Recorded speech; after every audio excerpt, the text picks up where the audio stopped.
शाबाश, अच्छा हुआ जो तू खुद ब खुद आया। तेरे सिर पे रंगा का हाथ है, अब तेरा कोई बाल भी बाका नहीं कर सकता। पूरे पैसे लाया ना? हाँ पूरे हैं, चाहे तो गिन लीजिए। हमें अपने क्लाइंट पर पूरा भरोसा होता है, तू कम पैसे देने की गलती कभी नहीं करेगा।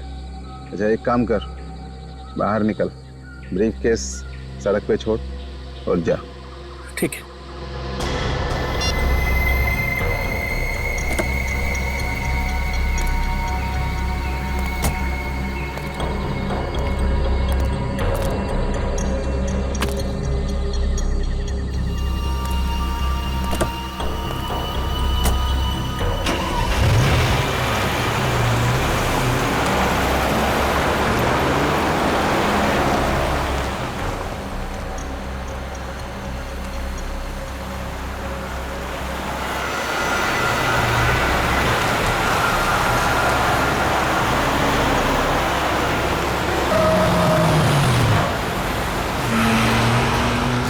गोपी, गोपी, गोपी,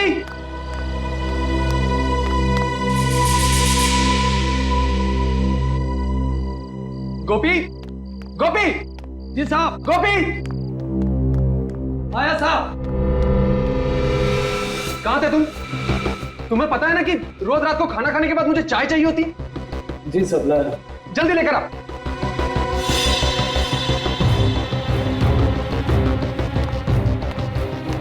कभी कभी तुम्हें क्या हो जाता है दीपक? तुम्हें पता है ना कि गुस्सा करते हुए तुम बिल्कुल अच्छे नहीं लगते।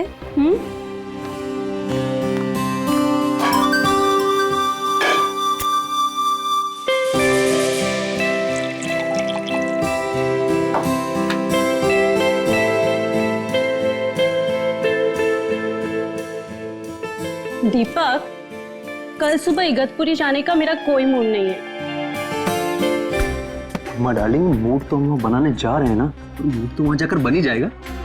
क्या बात है, बड़े रोमांटिक हो रहे हो। अरे यही तो उम्र है रोमांटिक होने की। गोपी, गोपी। जी मैम साहब। गोपी, चाय के साथ थोड़ी सी बिस्किट भी ले आना। जी मैम साहब।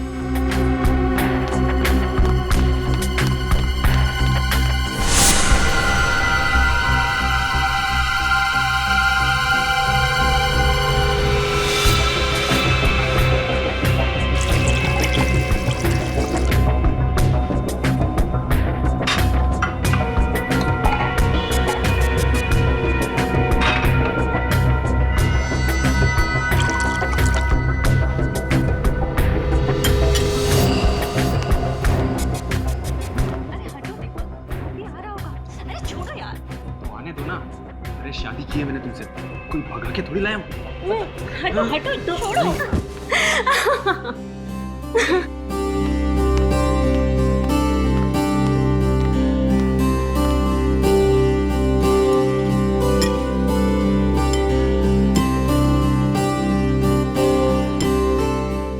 गोपी, तुम्हारी इलायची वाली चाय का तो कोई जवाब ही नहीं, और तुम्हारी जैसी चाय ना दुनिया में कोई नहीं बना सकता। ए सुनो, अभी तुम अपने कमरे में जाओ, कल सुबह में जल्दी उठा देना, हमें 6 बजे निकलना है। जी सर।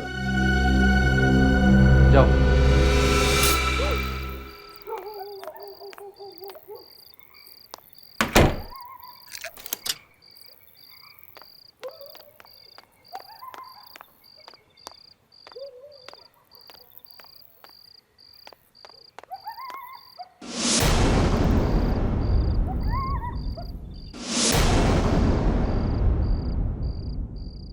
दीपक, हेमा, दीपक, दीपक, दीपक रेडी?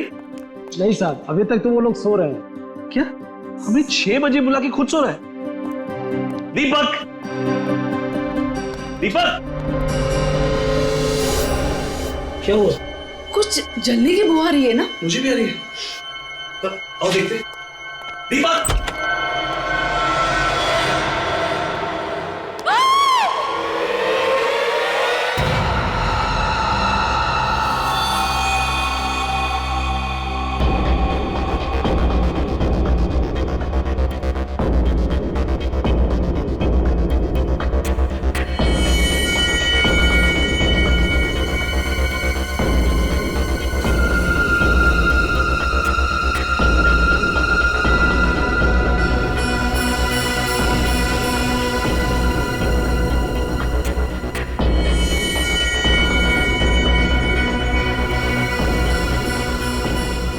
अखिल, सर। जरा उस सर्वेंट गोपी को बुलाओ। सर।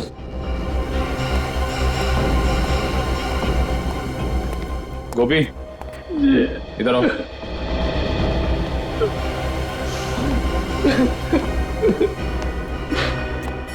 सुनो, जरा अंदर चलो। सर।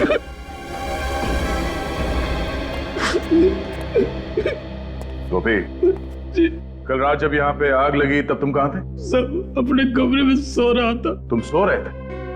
तुम्हारे साहब और मेम साहब यहाँ पे चीख रहे थे, चिल्ला रहे थे और तुम खर्राटे मार रहे थे। ऐसी कौन सी नींद है तुम्हारी जो इनके चीखने पे या आग के धुएं से नहीं खुली? अरे नहीं सर, हमारा कमरा वहाँ नीचे है ना, वहाँ धुआं नहीं पहुंचा, इसलिए। मगर चीखे तो पहुंची होंगी ना? कान में रुई डाल के सो रहे थे क्या? अरे नहीं सर, चीखे नहीं सुनाई थी। नहीं भाग के ना अपने साहब को बचाता ना, वो तो थोड़ी सी पीनी।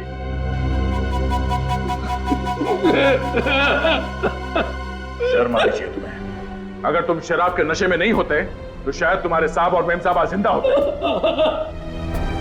अच्छा, कल रात यहाँ पे और कौन कौन था? नहीं, कोई और नहीं था, हम सिर्फ 3 लोग थे यहाँ पे। आखिरी बार कब मिले तुम अपने साहब और मेम साहब को? रात के 10:30 बजे साहब और मेम साहब को चाय पीने की आदत थी ना, सोने से पहले चाय पीते थे। मैं चाय देने आया था, तभी देखा। उस वक्त उन दोनों में क्या बातें हो रही? किसी बात से परेशान थे? ना बिल्कुल नहीं, वो तो आपस में मजाक कर रहे थे, जैसे शादी के नए जोड़े होते हैं वैसे ही बिल्कुल मजाक कर रहे थे। और मेम साहब ने तो मेरी तारीफ भी की थी, तुझसे चाय इलायची की चाय दुनिया में कोई नहीं बना। मुझे क्या पता था वो चाय उनकी जिंदगी की आखिरी चाय हो जाएगी।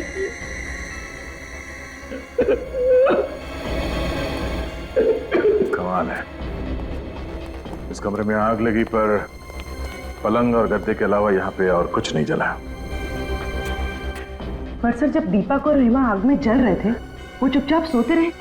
वो चीखे क्यों नहीं, चिल्लाए क्यों नहीं, यहाँ से भागे क्यों नहीं? पर कहीं ऐसा तो नहीं कि पहले दोनों को मार के बेड पे सुला दिया और बाद में आग लगा दी?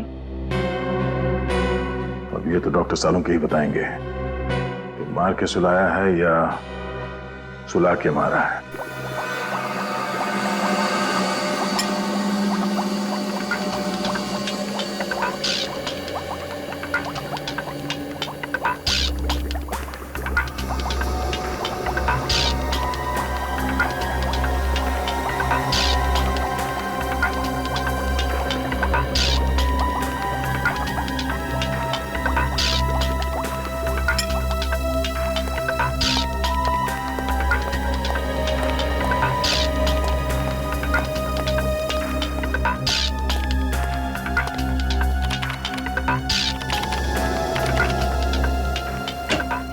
हाँ अभिजीत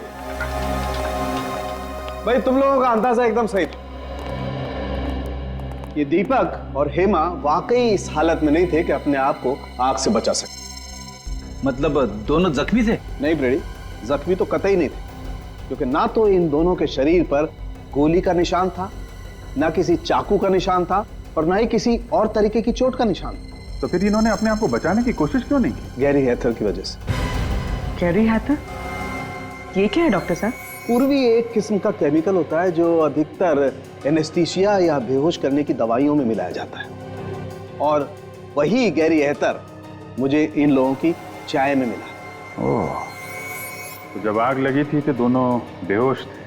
बिल्कुल, इसलिए बेचारे ना तो चिल्ला सके और ना ही भाग सके। हाँ आओ बताता हूँ।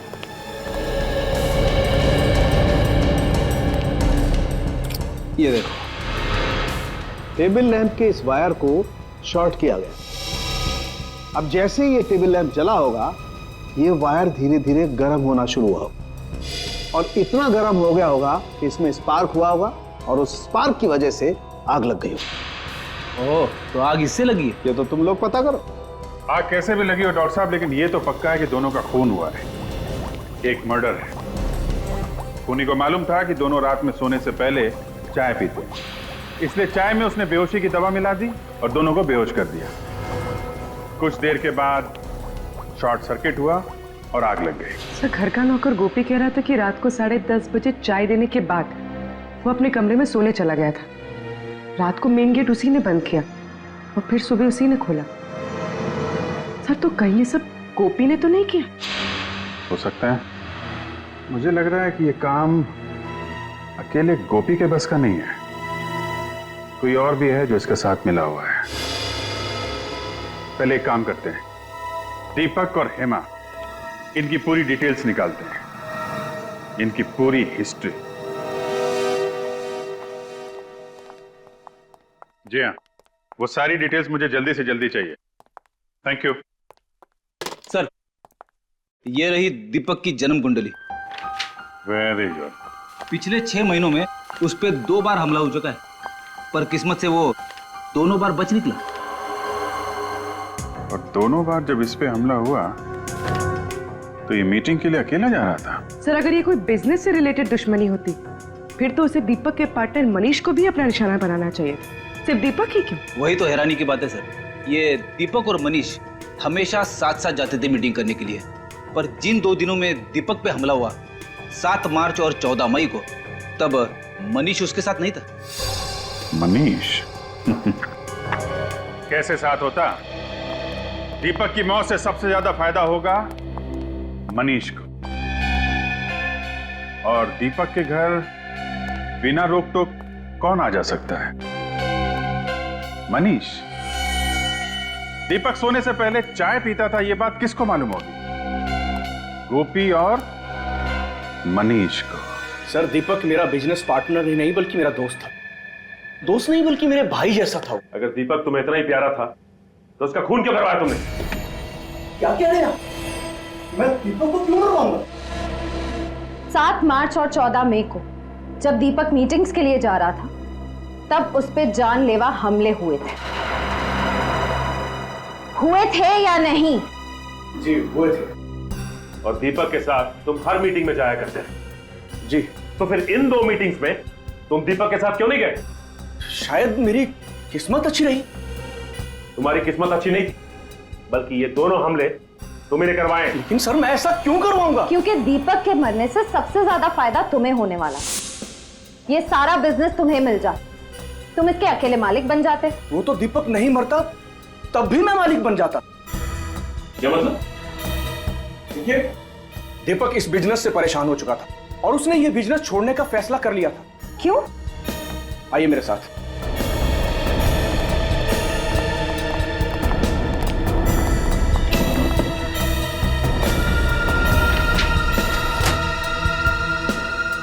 दीपक बिजनेस इनकी वजह से छोड़ रहा था।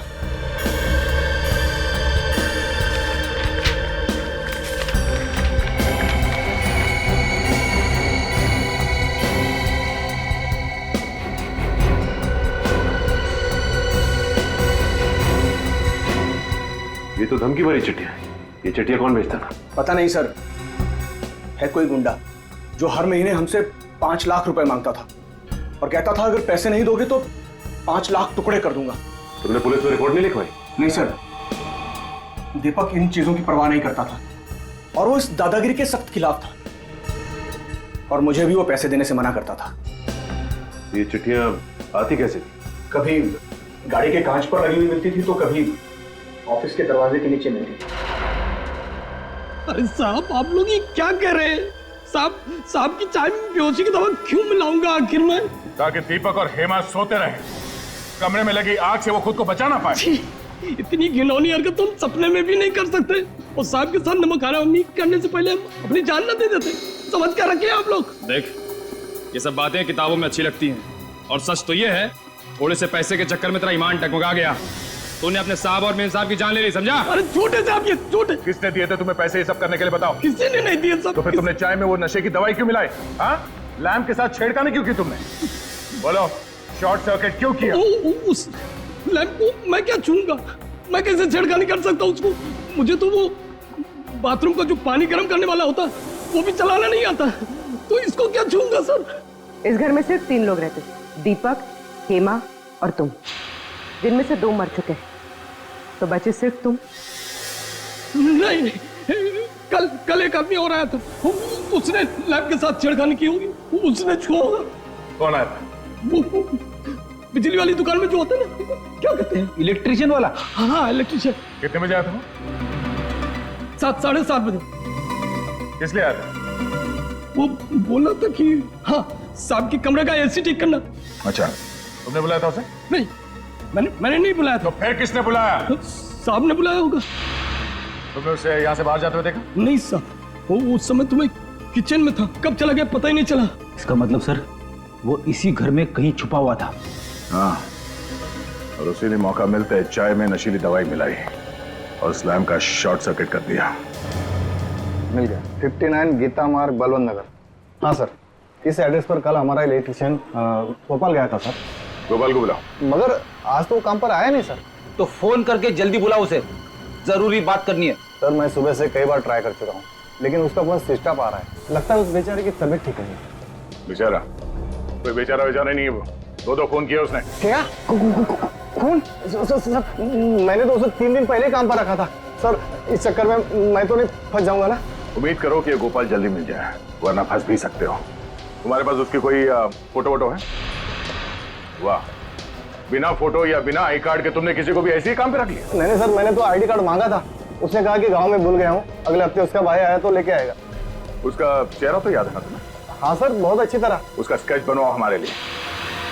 पता तो चलिए गोपाल कहाँ कहाँ शॉर्ट सर्किट करता फिर रहा है।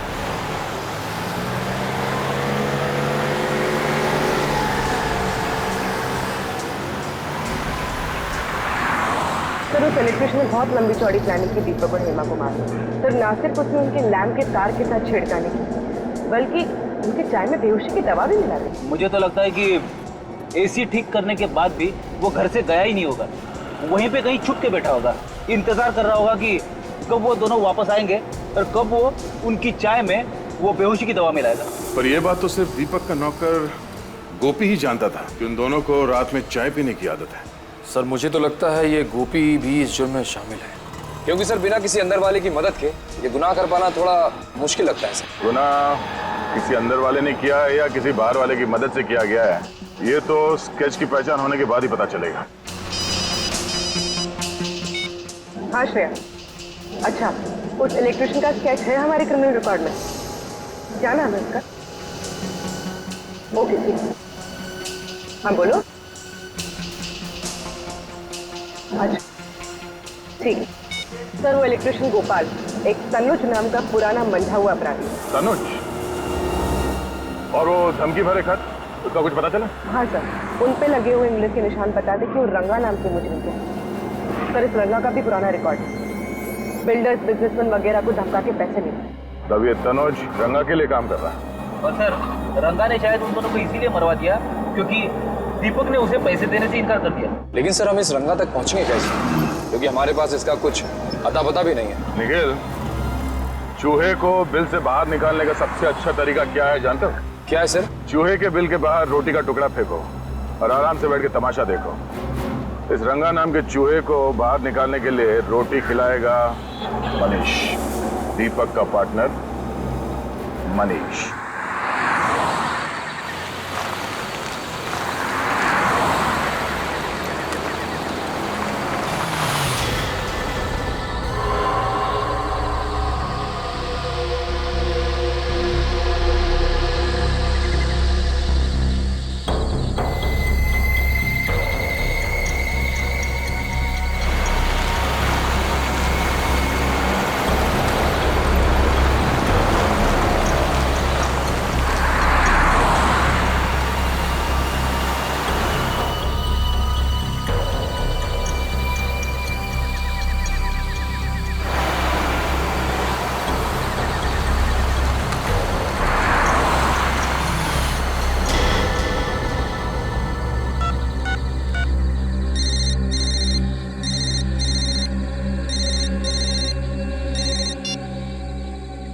शाबाश, अच्छा हुआ जो तू खुद ब खुद आया।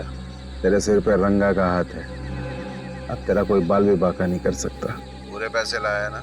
हाँ पूरे हैं, चाहे तो गिन लीजिए। हमें अपने क्लाइंट पर पूरा भरोसा होता है, तू कम पैसे देने की गलती कभी नहीं करेगा। अच्छा एक काम कर, बाहर निकल, ब्रीफ केस सड़क पे छोड़ और जा। ठीक है।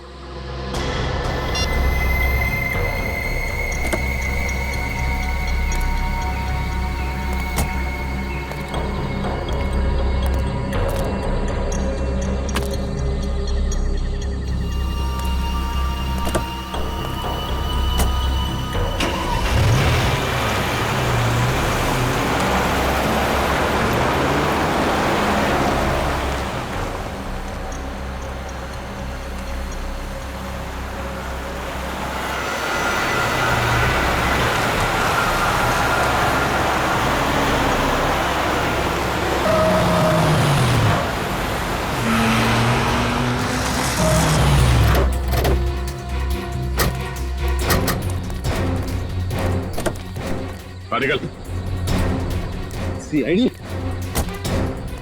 धोखा किया उसने मेरे साथ, छोड़ूंगा नहीं मैं उसको। सीआईडी के सामने धमकी देता है। विनीत, गाड़ी में से बैग निकालो। जाने दो मुझे, रंगा नाम है मेरा, रंगा। मेरा नाम से ही पत्ते थर थर कांपते हैं। और मेरा नाम दया है। मेरा नाम सुन के मुजरिम सूखे पत्ते बन जाते हैं। साहब मुझे माफ कर दो साहब। साहब अब शेर है, मैं चूहा हूँ साहब। मेरा आपका मुकाबला है साहब। दीपक को क्यों मारा? दीपक को मैंने नहीं मारा साहब। मैं दीपक को क्यों मारूंगा साहब? क्योंकि उसने तुम्हें पैसे देने से इनकार कर दिया था। उसके मरने के बाद भी मुझे पैसा कहाँ मिला साहब? मैं तो छोटा मोटा गुंडा हूँ, तो छोटी मोटी धमकी देता हूँ, पैसे ऐंठता हूँ साहब। खून करने की तो मैं सोच भी नहीं सकता साहब। झूठ मत बोल। तू जानता था कि दीपक को मारने से बाकी बिजनेस वालों के दिलों में तुम्हारे नाम का डर बैठ जाएगा, इसलिए तुमने अपने साथी तनुज को वहां भेजा इलेक्ट्रिशियन बना के। सोच समझ के लंबी चौड़ी प्लानिंग की थी तुमने खून करने की, क्यों? मगर साहब तनुज अब मेरे साथ काम नहीं करता। एक महीना हो गया उसे मेरी गैंग छोड़े हुए। तो फिर ये तनुज किसके साथ काम करता है? मुझे नहीं पता साहब। हाँ, वो कह रहा था कि वो अपनी खुद की गैंग बनाएगा साहब। कहीं इस दीपक की मौत के पीछे इस तनुज की गैंग का हाथ तो नहीं है?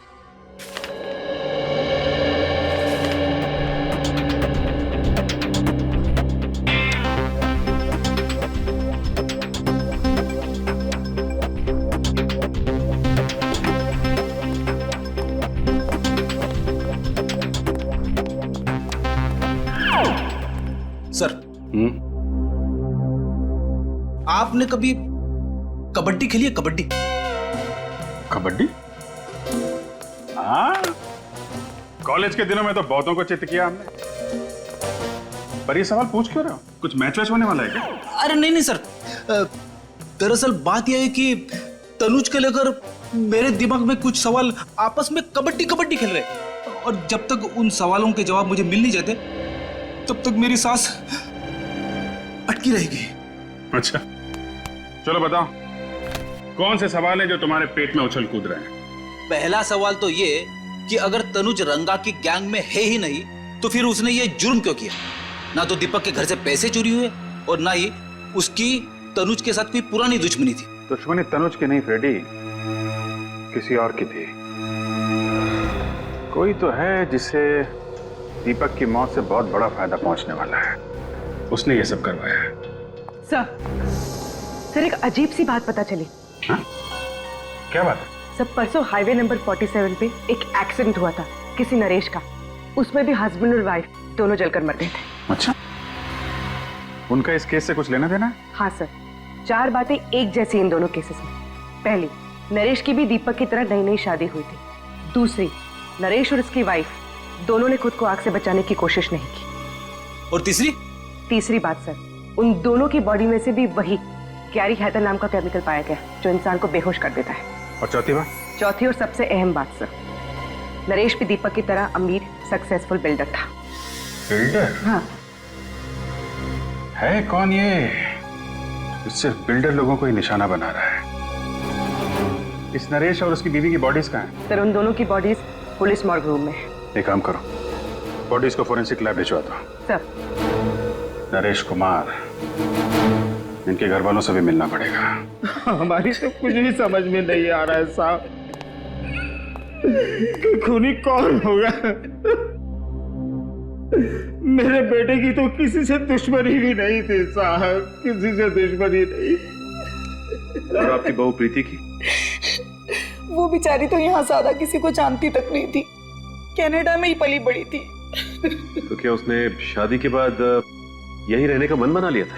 नहीं, बल्कि नरेश ने अपना बिजनेस छोड़ के प्रीति के साथ कनाडा जाके सेटल होने का प्लान बनाया था। यानी नरेश भी अपना बिजनेस छोड़ना चाहता था, बिल्कुल दीपक की तरह। अच्छा, ये नरेश अपना बिजनेस क्यों छोड़ना चाह रहा था? कुछ मालूम है आप लोगों को? वो हमसे बिजनेस की बातें शेयर नहीं किया करता था। तो क्या पिछले कुछ दिनों में वो परेशान था या उसे किसी तरह की धमकियां मिल रही थी? धमकियों का तो पता नहीं, लेकिन कुलभूषण की वजह से वो बहुत परेशान था। कुलभूषण की वजह से? ये कुलभूषण कौन है? वो एजेंट जो मेरे बेटे को कनाडा जाने के लिए वीजा का इंतजाम कर रहा था साहब। लाखों रुपए ऐंठ लिए उसने, लेकिन वीजा नहीं दिला पाया। ये वीजा ना दिलवा पाने पे क्या उसने आपके पैसे लौटाए? बिल्कुल नहीं, बल्कि धमकियां और देकर गया कि अगर आप दोनों सलामती चाहते तो पैसों को भूल जाओ। तो आप लोगों को पुलिस की मदद लेनी चाहिए थी ना? लेना तो चाहता था, पर डरता था कि कहीं बहू फंस न जाए। लेकिन आपकी बहू कैसे फंस सकती? क्योंकि प्रीति ने नरेश को कुलभूषण से मिलवाया था। आपकी बहू प्रीति ने? हाँ। तो क्या प्रीति कुलभूषण को पहले से जानती थी? हाँ, प्रीति कुलभूषण को बहुत अच्छे से जानती थी, बहुत पहले से। और उसने कहा था कि उसकी फैमिली का वीजा कराने में भी कुलभूषण ने उसकी मदद की थी। हम आपके बेटे और बहू की फोटो देख सकते हैं? वो दूसरे वाले घर पर है साहब। मेरे बेटे नरेश की मौत के बाद मेरा वहां पर मन नहीं लगता था साहब, इसलिए हम लोग यहाँ पर आ गए। लेकिन फिर भी साहब, मैं आज शाम तक आपको फोटो भिजवा देता हूँ। थैंक्स। लगता है हमें भी कनाडा का वीजा लेना पड़ेगा इस कुलभूषण से।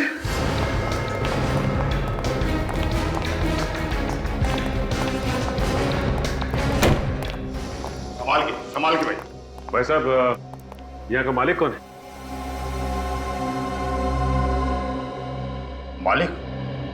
मालिक तो आपके सामने खड़ा है। तो आप हैं कुलभूषण? कुलभूषण मेरा किराएदार था जी, आज ही दुकान खाली करके चला गया। कुलभूषण चला गया? अरे चला क्या गया जी, मैंने उसे निकाल दिया। बहुत शिकायत थी उसके खिलाफ कि वो शराफत की आड़ में बहुत गैरकानूनी काम करता है। भाई साहब, ठीक तरह से निकालिए, कभी भी आ जाएगा, कहेगा मेरा फोटो खराब कर दिया। भाई साहब, ये बताइए कि आपके पास उसकी फोटो तो होगी ना?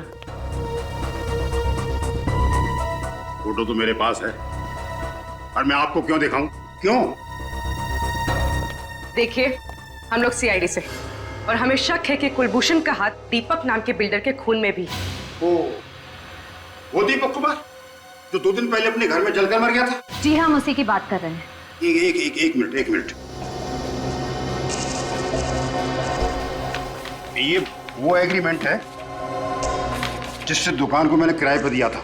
मैं उससे सिग्नेचर करवाने लाया था, उसका फोटो इसमें है, देखिए।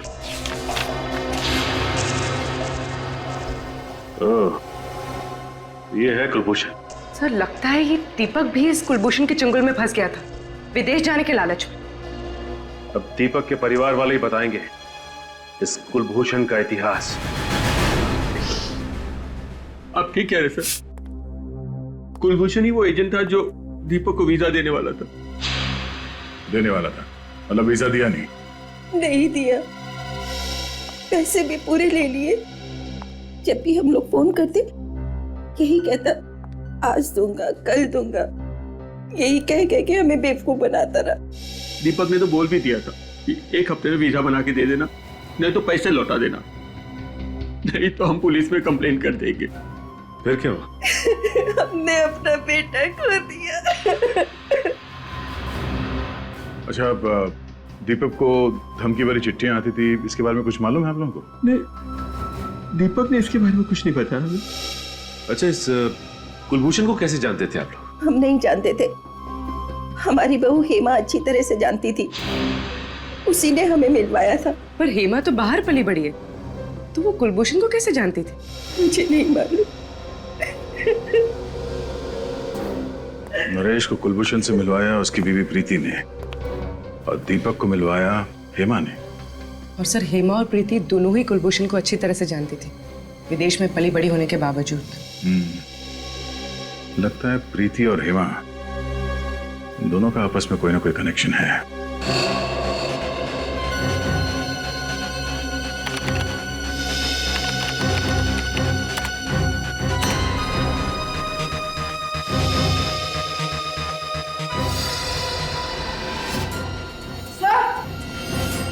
हाँ बोलो।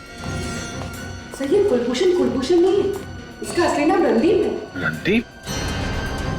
ओह, ये तो पुराना पापी है।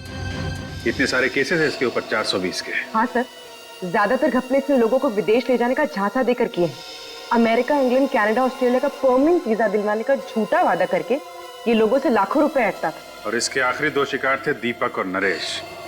मगर सर, इस रणदीप ने तो कई सारे लोगों को चुना लगाया होगा, तो फिर इसने दीपक और नरेश की जान क्यों ली? शायद उन दोनों को रणदीप की असलियत के बारे में पता चल गया होगा, इसलिए रणदीप ने तनुज की मदद से दोनों को रास्ते से हटा दिया। सर इसमें यह भी लिखा है कि ये रणदीप शादियां भी करवाता था, अमीर परिवारों के लड़कों के लिए एनआरआई बहुएं भी लाता था। अच्छा, एनआरआई शादियां? ये इस रणदीप की एक और तरकीब होगी लोगों को फंसाने की। सर, लगता है ये रणदीप उन्हीं लोगों को अपने जाल में फंसाता होगा जिन्हें या तो विदेश जाने का चस्का है या फिर विदेश में रहने वाले भारतीय लोगों से शादी करने का। हम मगर हेमा इस रणदीप की इतनी तारीफ क्यों कर रही थी? दीपक के माता पिता ने बताया था ना कि कुलभूषण हेमा को काफी सालों से जानता था। पर सर, दीपक के माता पिता तो ये भी कह रहे थे कि हेमा ऑस्ट्रेलिया में पली बड़ी है, फिर इसका इंडिया में रहने वाले 420 रणदीप से पाला कैसे पड़ गया? और नरेश के माता पिता भी कह रहे थे कि उनकी बहू प्रीति काफी सालों से कुलभूषण को जानती थी। सर, इस रणदीप ने पहले हेमा और प्रीति को अपने जाल में फंसाया और फिर उनके जरिए दीपक और नरेश को अपना शिकार बनाया।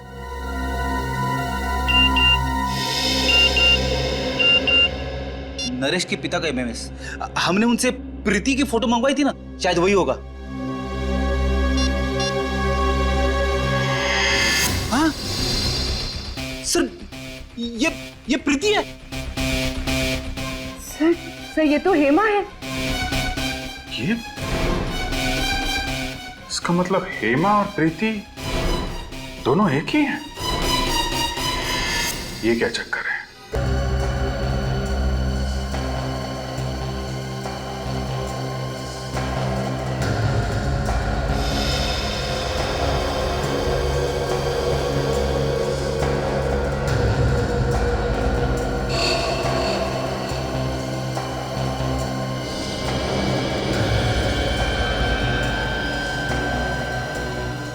अब फोटो के अंदर घुस ही जाओगे क्या सालू के साथ? इतनी बारीकी से क्या देख रहे हो? हेमा की आंखें। नहीं तो क्या मिला कुछ आंखों में आपको? ढूंढ रहा हूं अभिजीत। मैं ये पता करने की कोशिश कर रहा हूं कि हेमा को हेड्रोक्रोमिक इरिडोसाइसिलिया नाम की बीमारी थी या नहीं। हेड्रोक्रोमिक इरिडोसाइसिलिया? ये क्या होता है डॉक्टर साहब? बच्चे, एक आंखों की ऐसी बीमारी होती है जिसका अगर वक्त पर इलाज न किया जाए तो आंखों की रोशनी जाती रहती है। अरे बाप रे, ये तो बड़ी खतरनाक बीमारी है। मतलब हेमा और प्रीति को ये बीमारी थी? अभिजीत, इन दोनों लाशों के ब्लड में तो मुझे इस बीमारी के लक्षण दिखाई दिए, लेकिन इस हेमा की आंखों में मुझे इस बीमारी का जरा भी कोई लक्षण दिखाई नहीं दिया। इसका मतलब इन दोनों लाशों में हेमा नहीं है ना। हेमा की जगह किसी और को लाके जला दिया गया है। सर, अगर हेमा जिंदा है तो फिर वो गई कहां? और अगर ये लाश हेमा की नहीं है तो फिर है किसकी? सभी अस्पतालों से उन मरीजों की लिस्ट निकालो जिन्हें ये आंख वाली बीमारी थी, फिर देखते हैं उनमें से कौन कौन गायब है। पर आप लोगों को इस हेट्रोक्रोमिक इरिडोसाइसिलिया के मरीजों की लिस्ट चाहिए क्यों? केस सॉल्व करने के लिए। हम लोग सीआईडी से। ओह, एक मिनट।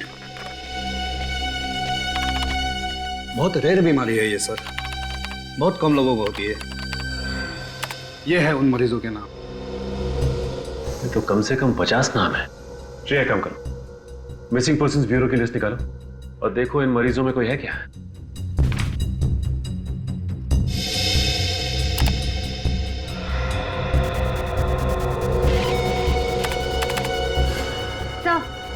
सर, आभा का नाम है इसमें। सर, गौरी का भी है। एक की उम्र 24 साल और दूसरे की 26। ये देखो, दोनों की हाइट 5 फुट 3 इंच, बिल्कुल हेमा के जितनी। और इन्हें दूर से देखकर कोई कह ही नहीं सकता कि ये हेमा नहीं है। सर, मतलब हेमा की जगह इन दोनों की लाश रखी गई। लाश?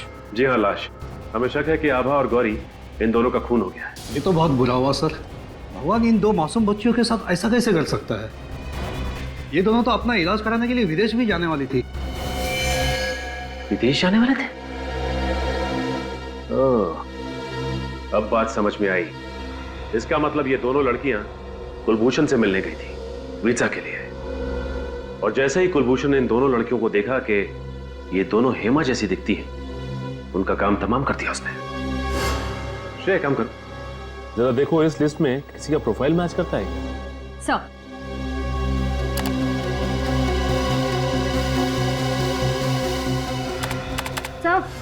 सर है, ये पूनम इसकी प्रोफाइल हेमा के प्रोफाइल से मैच करती है।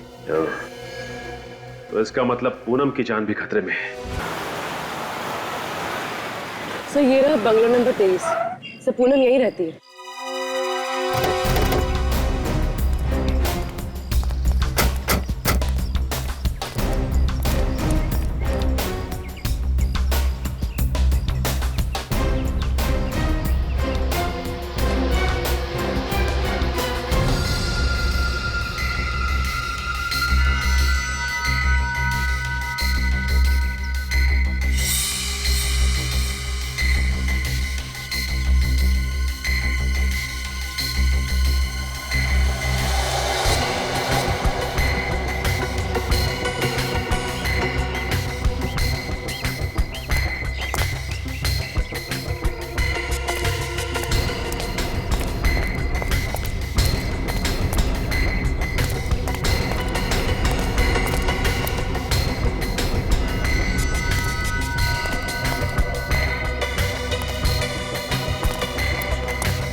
छोड़ दो मुझे नहीं जाना, प्लीज मुझे छोड़ दो, मुझे नहीं जाना कहीं। छोड़ दो। तो रणदीप और तनुज है। ये तो पूनम को जबरदस्ती लेके जा रहे हैं। लगता है एक और अमीर आदमी को मारने का प्लान है। चल अंदर बैठ। जल्दी गाड़ी चला, से पहले को आ जाओ यहाँ पे। चल। आ जाएंगे नहीं, आ गए।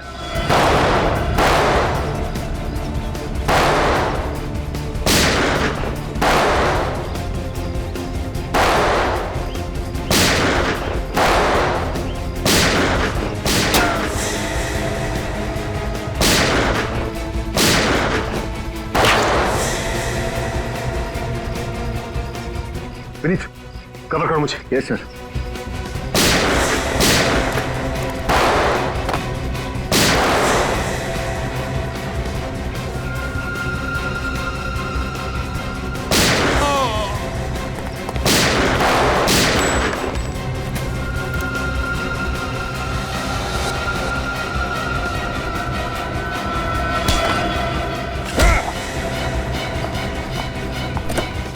तुम ठीक तो हो ना? हाँ मैं।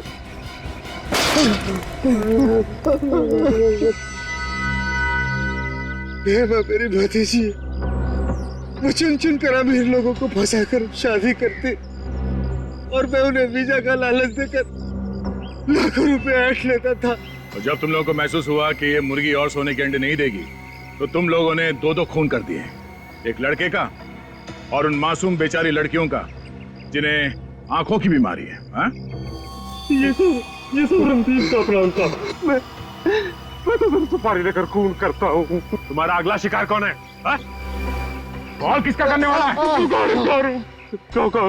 गौरव कौन? मशहूर बिजनेसमैन गौरव विक्रांत। वो इस वक्त हेमा से शादी कर रहा है। कहाँ है ये शादी? ये शादी कहाँ है?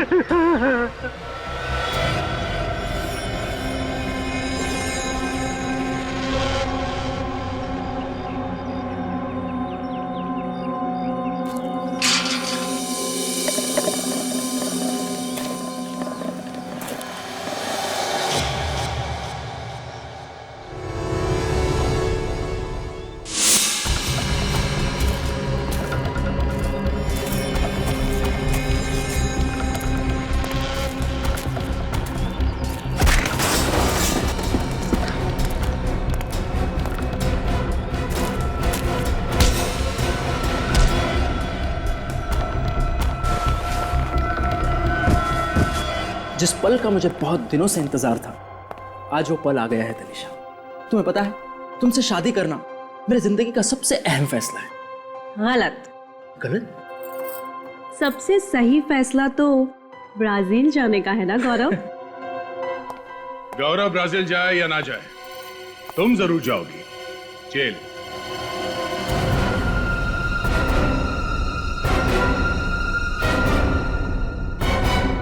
जेल? आप लोग मेरी बीवी को जेल में डालेंगे? सिर्फ जेल में ही नहीं डालेंगे, बल्कि आपकी बीवी को बड़े सम्मान के साथ फांसी के फंदे पर चढ़ाएंगे। तनिषा, ये सब लोग क्या कह रहे हैं? तनिषा नहीं, हेमा और प्रीति। क्यों, और भी बहुत सारे नाम है ना तुम्हारे। जाने दो मुझे, ए, वरना अगले 5 सेकंड में इस कबूतर का भेजा फर्श पे पड़ा होगा। तनिषा, ये क्या कर रही हो तुम? तुम मुझ पर गन तान रही हो? अपने पति को जान से मारोगी तुम? सॉरी गौरव, वैसे भी तुम्हारी जीवन रेखा कम थी, लेकिन अब सीआईडी के आने से और कम हो गई है। 1 2 3 4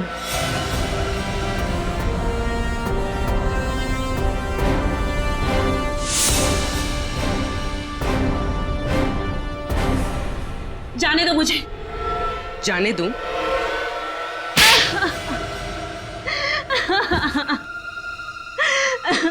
हम जानबूझकर वही परिवार ढूंढते जिन्हें एनआरआई बहू चाहिए थी, और फिर उन परिवारों का विश्वास जीतकर उनके साथ विश्वासघात करते हो तुम लोग। मैं चाचा जी को कुलभूषण बनाकर अपने ससुराल वालों से मिलवाती और खुद एक अच्छी बहू बनने का नाटक करती रहती। शादी जैसे पवित्र बंधन का गलत इस्तेमाल करके तुमने बहुत ही भयानक गुनाह किया है।